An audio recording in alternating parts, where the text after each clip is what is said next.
मेघदूतम यानी बादल संदेश वाहक महानतम संस्कृत कवियों और नाटककारों में से एक कालिदास द्वारा रचित एक सुंदर शास्त्रीय संस्कृत कविता है।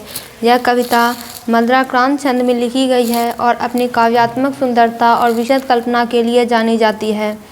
मेघदूतम एक यक्ष यानी देवता की कहानी है जिसे अपने कर्तव्यों की उपेक्षा करने के कारण 1 वर्ष के लिए निर्वासित कर दिया गया है। उसे अपनी प्रिय पत्नी से दूर सुदूर रामगिरी पहाड़ों में रहने के लिए भेजा जाता है। अपनी पत्नी को संदेश भेजने के लिए बेताब और तरसते हुए यक्ष एक मानसूनी बादल को देखता है और उससे अपना संदेश उसके पास ले जाने के लिए कहता है। कविता 2 भागों में विभाजित है। पहला है पूर्व मेघ।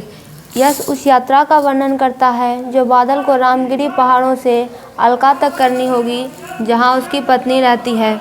वह उन परिदृश्यों, नदियों, पहाड़ों और शहरों का विशद वर्णन करता है जिनसे बादल अपनी यात्रा में मिलेगा। दूसरा है उत्तर मेघ। यक्ष अलका नगरी और अपनी पत्नी की सुंदरता का वर्णन करता है। वह कल्पना करता है कि उसका संदेश पाकर वह कितनी खुशी और दुख महसूस करेगी और वह उसके लिए अपनी गहरी लालसा और प्रेम व्यक्त करता है।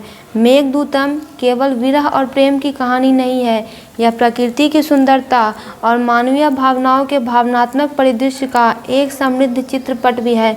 कालिदास द्वारा रूपकों और वर्णनों का उपयोग इस कविता को एक कालातीत कृति बनाता है।